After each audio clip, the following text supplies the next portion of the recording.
Sebelumnya, Assalamualaikum warahmatullahi wabarakatuh. Izin memperkenalkan diri, nama saya Fadil Akbar dari kelas PSTIA dengan NPM 231506137.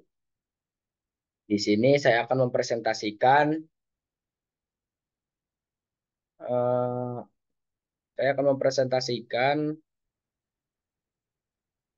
contoh-contoh soal dari materi logika.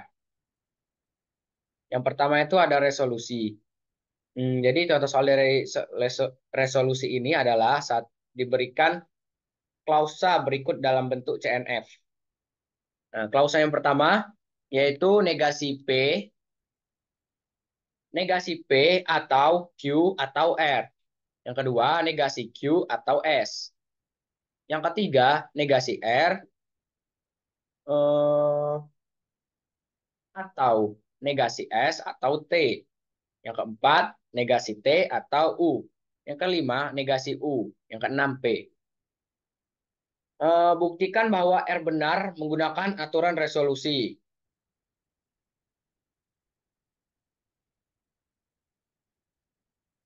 Nih, yang pertama itu Yang pertama itu terdapat pada klausa 1 dan klausa 6. Jadi pada klausa 1 dan klausa 6 ini,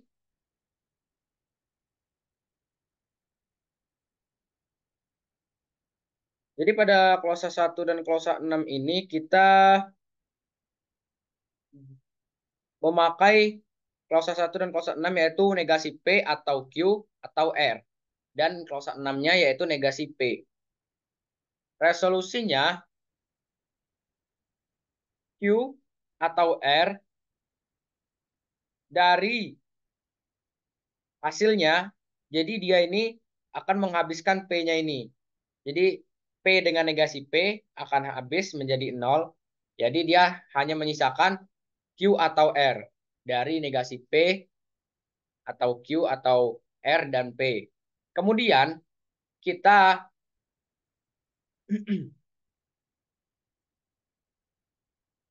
kemudian pada langkah kedua ini kita meresolusikan klausa 2 dan hasil resolusi 1 yaitu negasi Q atau S dan hasil yang tadi negasi Q atau R. Jadi hasil resolusinya itu kita mendapatkan R atau S. Jadi negasi Q dan Q-nya hilang dan menggantikan jadi R atau S. Kemudian langkah ketiga kita menggabungkan hasil dari langkah 2 yang ini langkah 2 hasil dari resolusi 2 tadi yaitu R atau S dan klausa 3. Di sini kita bisa lihat negasi R atau negasi S atau T dan hasil yang tadi yaitu R atau S menghasilkan resolusi. Ini yang pertama R-nya hilang, negasi R dan R itu hilang, bisa dicoret cara menghasilkan 0 dan pada ini bisa dicoret lagi pada negasi S, negasi S dan neg atau S dia menghasilkan true. Jadi nilai T itu tuh T jadinya T atau true. Jadinya hasilnya T. Nah, pada klausa keempat dan hasil resolusi ketiga, yaitu klausa empatnya negasi T atau U, kita kita gabungkan dengan hasil resolusi 3 yaitu T. Jadi menghasilkan resolusi U karena negasi T-nya habis. Soalnya dicoret sama T.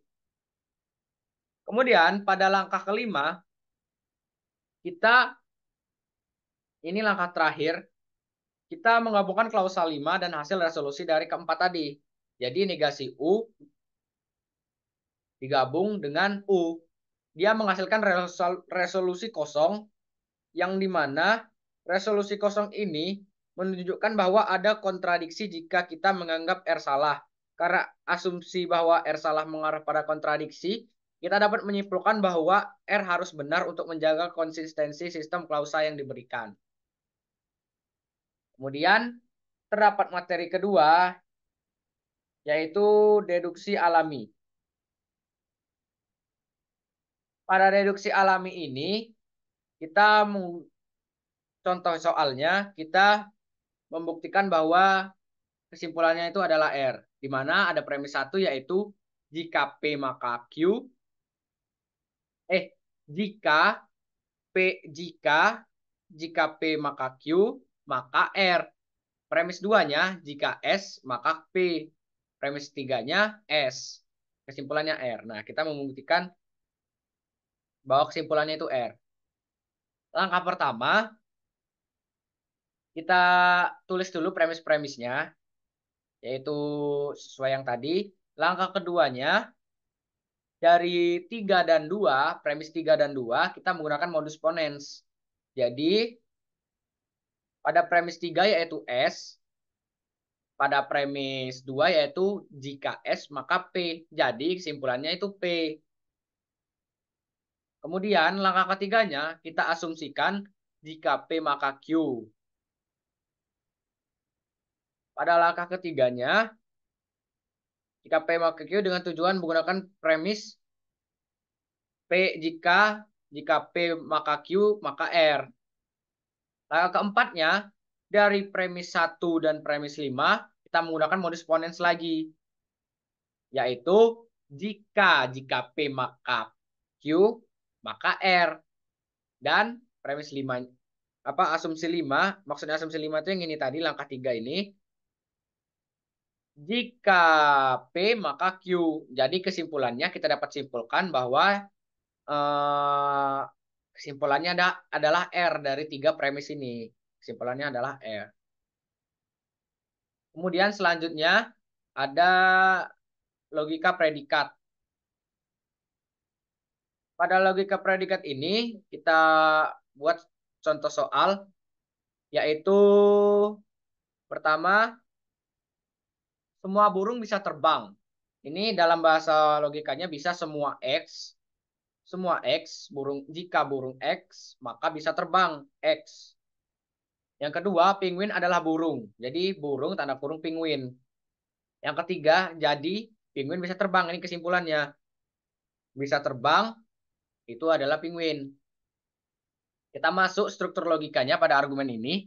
Dari semua jika burung X, maka bisa terbang X. Dan burung penguin dengan mengganti X dengan penguin. Jadi kita mendapatkan jika burung atau dalam kurung penguin, burung adalah penguin, maka bisa terbang. Penguinnya bisa terbang. Karena kita tahu bahwa penguin burung adalah penguin benar berdasarkan modus ponens. Jadi penguin ini bisa terbang juga harus benar.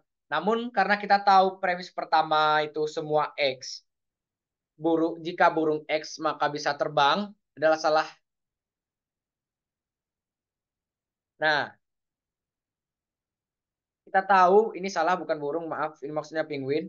Semua X, jika penguin X bisa terbang itu adalah salah di dunia nyata. Tapi dia secara logis valid, tetapi secara faktual dia tidak benar. Tetapi secara logis menggunakan struktur logika ini dia valid. Tapi secara dunia nyata dia salah, penguin nggak bisa terbang. Selanjutnya ada tablo semantik predikat. Diberikan premis, ada 2 premis, yaitu satu, semua X jika PX maka QX. Dan yang kedua itu P adalah A. Jadi soalnya ini tunjukkan bahwa QA adalah konsekuensi logis dari premis-premis tersebut menggunakan metode tablo semantik. Jadi jawabannya yang pertama itu kita tambahkan negasi A. Negasi Q adalah A. Dari semua X, jika PX maka X, kita dapatkan P. Jika PA maka QA. Dari jika PA maka QA dan negasi QA kita dapatkan PA. Dari negasi PA dan PA kontradiksi muncul. Sehingga kesimpulannya QA adalah konsekuensi logis dari premis-premis. Kemudian terakhir itu ada resolusi logika predikat. Pada resolusi logika predikat ini kita beri contoh pada premis pertama yaitu semua kucing adalah hewan menyusui. Jadi ini dalam lambang logikanya semua X, KX, jika KX maka MX. Jadi semua kucing adalah menyusui, hewan menyusui. Nah, yang kedua itu ada Tom adalah seekor kucing. Ini kita bisa bisa kita dalam logikanya yaitu K adalah Tom. Yang ketiga, jadi Tom adalah hewan menyusui. Ini kesimpulannya yaitu UE pada satu misal X sama dengan Tom. Jika K Tom, maka M Tom.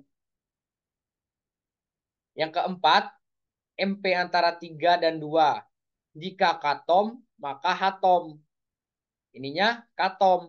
Jadi kita bisa tarik kesimpulan bahwa H Tom. H adalah Tom. Jadi artinya Tom itu adalah hewan menyusui. Tom itu adalah hewan menyusui kesimpulannya. Eh, Sekian presentasi dari saya. Saya Fadil Akbar dari kelompok 6. Pamit.